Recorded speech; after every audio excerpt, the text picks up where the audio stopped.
start. Well, you're going to have to listen to several people toast you, but we're going to start with the fabulous Bill.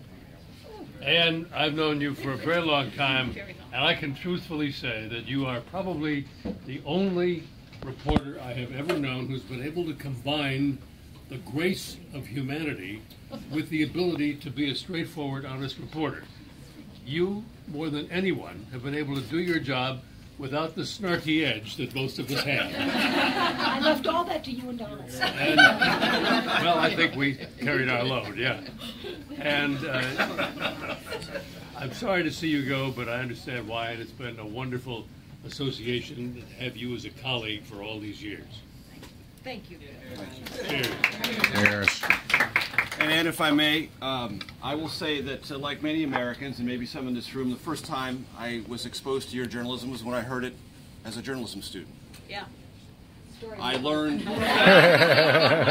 what excellent reporting and the synthesis of important news events and crystallizing the most important parts of those events on radio was from you. And then one of my great aspirations and dreams came true. I got to this beat and I got to be a colleague of yours.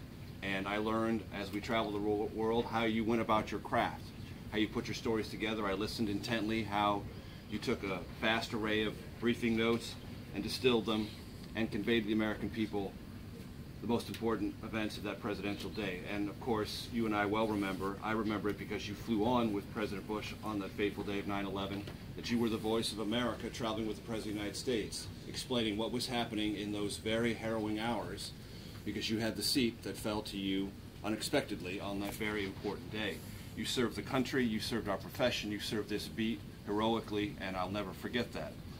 I just want to say your example will live with me as long as I'm here. It will influence all of us who are here.